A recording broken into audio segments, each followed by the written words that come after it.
Namaste. Om Sai Ram to all the Sai devotees. Today I am going to narrate the chapter number 22 of Holy Book Shri Sai Satcharitra, The Wonderful Life and Teachings of Sai Baba. The topics which are covered in this chapter are rescues from serpent bites, Bala Saheb Mirikar, Bapu Saheb Booty, Amir Shakkar, Heman Pant, Baba's opinion regarding killing of serpents. With Baba's grace, I am going to start chapter number 22. Preliminary. How to meditate on Baba. No one has been able to fathom the nature or the form of Almighty. Even the Vedas and the thousand tongues Shesh are not able to describe it fully. The devotees also cannot know but only look at the form of the Lord, for they know that his feet are their only refuge. They know no other method of attaining the supreme goal of life except meditating on the holy feet. Hemanpant suggests an easy way of devotion and meditation as follows.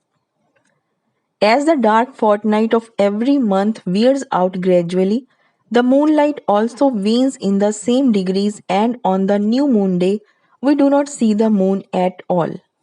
Therefore, when the bright fortnight begins, people are very anxious to see the moon. On the first day, the moon is not seen, and on the second day, she emerges as a thin crescent. Then the people are asked to see the moon through the opening between the two branches of a tree, and when they begin to see through this aperture eagerly, the distant small crescent of the moon comes to their sight. Following this instance, let us see Baba's form. Look at Baba's posture, how fine it is. He is sitting with his legs folded, the right leg held across the left knee. The fingers of his left hand are spread on the right foot. On the toe are spread his two fingers, the index and middle ones. By this posture, Baba seems to say, if you want to see my true form, be egoless and most humble and meditate on my toe through the opening between index and middle fingers, and then you will be able to see my light. Now, let us turn to Baba's life. Shirdi had become a place of a pilgrimage on account of Baba's stay there. People from all quarters began to flock there, and both the rich and the poor began to be benefited in more ways than one. Who can describe Baba's boundless love and his wonderful knowledge and his all pervasiveness? Blessed is he who could experience these. Sometimes Baba observed long silence, which was in a way his dissertation on Brahma. At other times, he was pure consciousness, bliss incarnate, surrounded by his devotees. Sometimes he spoke in parables, and at other times indulged in wit and humor. At times he was quite calm, and at times he seemed enraged. Sometimes he gave his teachings in a nutshell, at other times he argued at length. Many a time he was very direct. In this way he gave varied instructions to many according to their requirements. His life was therefore inscrutable beyond the ken of our mind, intellect, and speech. Our longing to see his face, to talk with him, and hear his leelas was never satisfied, still we were overflowing with joy. We can gauze the shores of rain, capture the wind in a leather bag, but who can measure his leelas? Now, we deal here with one aspect of them, viz., how he anticipated or forestalled the calamities of his devotees and warned them in time. Bala Saheb Mirikar.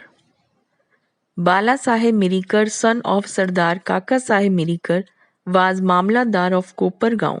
He was going on tour to Chitli. On the way, he came to Shirdi to see Sai Baba. When he went to the masjid and prostrated himself before Baba, the usual conversation regarding health and other matters commenced. When Baba sounded a note of warning, "Do you know our Dwarika Mai?" As Bala Saheb did not understand, he kept quiet. Baba continued, "This is our Dwarika Mai, where you are sitting. She wards off all dangers and anxieties of the children who sit on her lap. This Masjid Mai is very merciful. She is the merciful mother of the simple devotees whom she will save in calamities. Once a person sits on her lap, all his troubles are over. He who rests in her shade gets bliss. Then Baba gave him Udi and placed his hand on his head. When Bala Sahib was about to depart, he again said, "Do you know the Lamba Baba with serpent?" And then closing the left fist, he brought it under the right elbow and moving his left arm like the hood of a serpent, said, "He is so terrible, but what can he do to the children of Dwarika Mai? When the Dwarika Mai protects, what can the serpent do?" All who were present there were curious to know the meaning of all this and its reference to miracle, but none had the courage to ask Baba about this. Then Bala Sahib saluted Baba and left the masjid with Shama. Baba called Shama back and asked him to accompany Bala Sahib and enjoy the Chitli trip. Shama came to Bala Sahib and told him that he would go with him, according to Baba's wish. Bala Sahib replied that he need not come as it would be inconvenient. Shama returned to Baba and told him what Bala Sahib said to him. Baba said, "All right, do not go. We should mean well and do well. Whatever is destined to happen will happen." In the meanwhile, Bala Sahib thought it over again and calling Shama, asked him to accompany him. Then Shama went again to Baba and after taking his leave started with Bala Sahib in the Tonga. They reached Chitli at 9 p.m. and encamped in the Maruti temple. The office people had not come, so they sat in the temple talking and chit-chatting. Balasai was sitting on a mat reading a newspaper. His uparani or upper dhotar was spread across his waist and on it a snake was sitting unnoticed. It began to move with a hissing sound which was heard by the peon. He brought a lantern, saw the snake, and raised an alarm. "Serpent, serpent." Balasai was frightened and began to queer. Shama was also stunned. Then he and others moved quietly and took sticks and clubs in their hands. The snake slowly came down the waist and moved away from Bala Sahib, and it was immediately done to death. Thus, this calamity, which was prophesied by Baba, was averted, and Bala Sahib's devotion in Baba was confirmed. Bapu Sahib Bhuti, a great astrologer named Nana Sahib Dengle, told Bapu Sahib Bhuti, who was then in Shedi, "Today is an inauspicious day for you. There is danger to your life." This made Bapu Sahib restless. When they, as usual, came to Masjid, Baba said to Bapu Sahib, "What does this Nana say? He foretells death for you? Well, you need not be afraid. Tell him, let us see how death kills."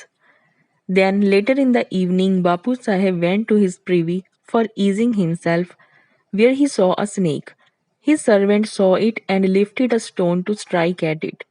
Bapu Sahib asked him to get a big stick, but before the servant returned with the stick, the snake was seen moving away and soon disappeared. Bapu Sahib remembered Baba's word of fearlessness. Amir Shakkar. Amir Shakkar was a native of the village Korhale in Kopargaon Taluka. He belonged to the butcher caste. He worked as a commission agent in Bandra and was well known there. He once suffered from rheumatism, which gave him much pain. He then remembered Allah, left his business, and went to Shirdi and prayed to Baba to relieve him from his malady. Baba then stationed him in the Chavdi. The Chavdi was then a damp, unhealthy place unfit for such a patient. Any other place in the village or Korhale itself would have been better for Amir, but Baba's word was the command, the chief medicine. Baba did not allow him to come to the masjid but fixed him in the Chavdi every morning and evening. Every alternate day, Baba went to the Chavdi in a procession and slept there. So Amir got Baba's contact very often. Amir stayed there for full 9 months and then he got a disgust for the place.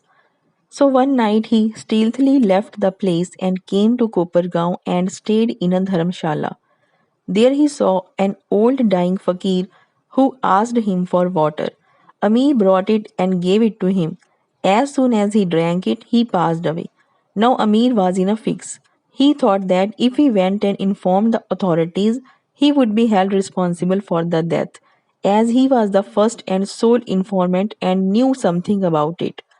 He repented for his action with leaving Shirdi without Baba's permission and prayed to Baba.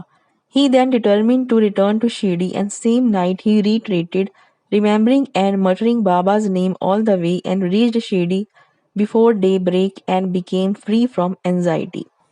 Then he lived in the Chavdi in perfect accordance with Baba's wishes and orders and got himself cured. One night it so happened that Baba cried at midnight, "O Abdul, some devilish creature is dashing against the side of my bed." Abdul came with a lantern, examined Baba's bed but found nothing. Baba asked him to examine carefully all the place and began to strike the ground with his satka. Seeing this Leela of Baba, Amir thought that Baba might have suspected some serpent there. Amir could know by close contact with Baba the meaning of his words and actions. Baba then saw near Amir's cushion something moving. He asked Abdul to bring in the light, and when he brought it, he saw the serpent coiled up there, moving its head up and down. Thereupon the serpent was immediately beaten to death. Thus Baba gave timely warning and saved Amir's life. Hemanpant, Scorpion and Serpent. At Baba's recommendation, Kaka Sahib Dikshit was daily reading the two works of Shri Eknath Maharaj, viz. Bhagavat and Bhavarth Ramayan, and Himanpant had the good fortune to be one of the audience when the reading of the works was going on. Once, when a portion from the Ramayana relating to Hanuman's testing Ram's greatness according to his mother's instructions was being read, all the listeners were spellbound. Himanpant was one of them. A big scorpion jumped and sat on the right shoulder of Himanpant on his Uparani. First it was not noticed, but as the Lord protects those who are intent on hearing his stories, he casually cast a glance over his right shoulder and noticed it. It was dead silence, not a bit moving here or there. It seemed as if it also enjoyed the reading. Then, by the Lord's grace, Hemadpant, without disturbing the audience, took the two ends of his dhotar, folded them, and brought them together, enclosing the scorpion within. Then he went out and threw it in the garden. On another occasion, some persons were sitting in the upper floor of Kaka Sahib's Vada just before nightfall, when a serpent crept through a hole in the window frame and sat coiled up. A light was brought, though it was first dazzled, yet it sat still and moved its head up and down. Then many persons rushed there with sticks and cudgels, but as it sat in an awkward place, no blow could be dealt. But hearing the noises of men, the serpent went out hazily through the same hole. Then all the persons present there felt relieved. Baba's opinion. One devotee named Muktaram then said that it was good that the poor creature escaped. Himanpant challenged him, saying that serpents should better be killed. There was a hot discussion between them, the former contending that serpents and such creatures should not be killed, the latter that they should be. As night came on, the discussion came to an end without any decision being arrived at. Next day, the question was referred to Baba, who gave his settled opinion as follows: God lives in all beings and creatures, whether they be serpents or scorpions. He is the great wire puller of the word, and all beings, serpents, scorpions, etc., obey his command. Unless he wills it, nobody can do any harm to others.